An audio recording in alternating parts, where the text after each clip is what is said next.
شیخ الحدیث مولانا زکریا رحمۃ اللہ علیہ فضائل صدقات میں مالک بن دینار کی توبہ کا واقعہ لکھتے ہیں۔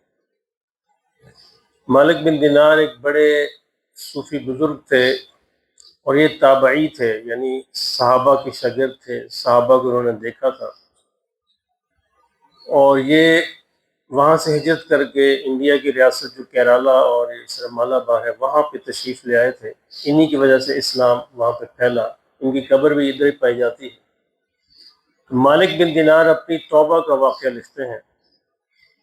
ان کی زندگی کچھ اچھے حالات میں نہیں تھی، بری صحبت کے اندر گرفتار تھے۔ تو کسی نے پوچھا کہ آپ کو اللہ نے توبہ کی توفیق کیسے دی؟ کہنے لگے رمضان کی راتیں تھیں اور میں حسب معمول جو ہے شراب نوشی کے اندر مبتلا تھا، کوئی پرواہ نہیں تھی مجھے۔ ایک کہتے میرے 2 سال کی ایک بیٹی تھی میری، مجھے اس سے بڑا پیار تھا۔ وہ جب بھی میری گود میں بیٹھتی تو شراب کا گلاس کو گرا دیتی، مجھ کو پینے نہ دیتی۔ مجھے غصہ آتا، لیکن کیونکہ بچی تھی، پیار تھا، میں کچھ نہ کہتا۔ یہ اس کی کہتے عجیب عادت تھی، جہاں بھی شراب پڑی ہوتی اس کو گرا دیتی۔ کہتے اللہ کا کرنا کیا ہوا کہ اس بیٹی کا انتقال ہو گیا، اور جس رمضان کا کہتے میں ذکر کر رہا ہوں اس رمضان کے اندر ہی میں شراب پی کے سو گیا۔ اور جب میں سویا تو میں نے ایک عجیب خواب دیکھا۔ میں نے خواب میں دیکھا کہ میدان محشر قائم ہو گیا ہے اور قبروں سے مردے نکل نکل کر بھاگے جا رہے ہیں میدان محشر کی طرف۔ کہ میں بھی ایسے بھاگتے چلا گیا میدان محشر میں۔ وہاں پر کہتے میں نے دیکھا کہ ایک بہت بڑا اژدہا ہے، سانپ ہے، جو میرے پیچھے پڑ گیا اس میدان میں۔ میں آگے آگے، وہ پیچھے، اور میں بڑا تیز بھاگا کہ میں اس سے بچ جاؤں، لیکن اس نے میرا پیچھا نہ چھوڑا۔ کہتے ایسے دوڑتے دوڑتے مجھے ایک بزرگ نظر آئے، بڑے ضعیف قسم کے۔ ان سے میں نے پوچھا کہ میری آپ مدد نہیں کر سکتے اس سانپ سے بچاؤ کے لیے؟ اس نے کہا کہ بیٹا میں تو بہت کمزور ہوں، ضعیف ہوں، میں تمہاری مدد نہیں کر سکتا اس میں۔ البتہ میں تمہیں اتنا بتاتا ہوں کہ تم ادھر جانے کے بجائے ادھر جاؤ، سامنے جو پہاڑی ہے وہاں پہ چڑھ جاؤ، وہاں پہ شاید تمہیں مدد ملے۔ کہتے انہوں نے مجھے گائیڈ کیا اور میں دوسری پہاڑی کی طرف چلا گیا۔ اس پہاڑی پہ چڑھا، کہتے میں دیکھا کہ بڑا شاندار محل ہے اور سام میرے پیچھے پیچھے۔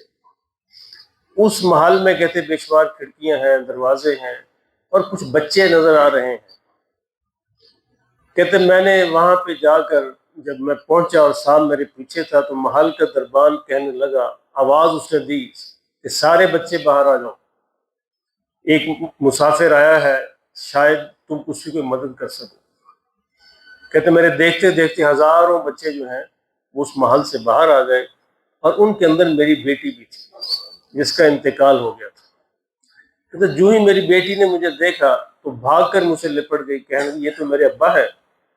میں نے اسے کہا کہ بیٹی میرے پیچھے تو یہ سانپ پڑا۔ اس نے کہا کوئی مسئلہ نہیں۔ اس نے سانپ کو اشارہ کیا، سانپ واپس چلا گیا۔ میں بڑا حیران ہوا، یہ کہ منظر ہے۔ وہ مجھے محل کے اندر لے گئی، اس نے مجھے بٹھایا، میرا اکرام کیا۔ میں نے اس سے پوچھا کہ بیٹی یہ کیا معاملہ ہے؟ کہنے لگی ابا جان ہم جو ہے مسلمانوں کے بچے ہیں جو بچپن میں فوت ہو گئے، اللہ نے ہمیں یہاں پہ رکھا ہوا ہے، اور اس طرح کبھی کوئی بھولا آ جائے بندہ جس کو ہماری ضرورت ہو مدد کی تو ہم اس کی مدد کرتے ہیں۔ کہتے میں نے اس سے پوچھا کہ یہ سانپ کیا تھا؟ تو کہنے لگی ابا جان یہ سانپ آپ کے برے اعمال تھے جو آپ کو جہنم میں گرانے کی فکر میں تھے، اور یہ آپ کو جہنم میں گرا کے چھوڑتے اگر سامنے اور کوئی نظر نہ آتا یا ہم نہ آتے۔ کہتے میں نے اس سے پوچھا کہ بوڑھا آدمی کون تھا؟ کہتی بوڑھا آدمی جو تھا وہ آپ کے نیک اعمال تھے، کیونکہ نیک اعمال آپ کے بہت کمزور تھے، وہ بیچارہ آپ کی مدد نہیں کر سکا، لیکن پھر بھی اس نے آپ کو راستہ بتا دیا۔ میں نے کہا کہ تم، کہتی ہم جو ہے مسلمانوں کے بچے ہیں، ہم قیامت تک جب تک اللہ کی مرضی ہوگی ہم یہیں پہ رہیں گے، اس کے بعد پھر اللہ ہمیں جنت میں بھیج دے گا۔ تو ہم لوگوں کی اس طرح مدد کرتے ہیں۔ اس کے بعد کہتے ہیں میں صبح جب اٹھا تو اس خواب کا ایسا ہیبت مجھ پر طاری تھی، ایسا ڈر اور خوف تھا کہ میں نے فوراً اللہ سے توبہ کر دی۔ اور پھر اللہ نے ایک مقام نصیب فرمایا، ایک بڑا نام ہے ان کا، مالک بن دینار کا، تابعی ہیں، محدث بھی ہیں، عالم بھی ہیں، صوفی بزرگ بھی ہیں، بہت ان کے درجات ہیں، اللہ پاک ان پر رحمت نازل فرمائے۔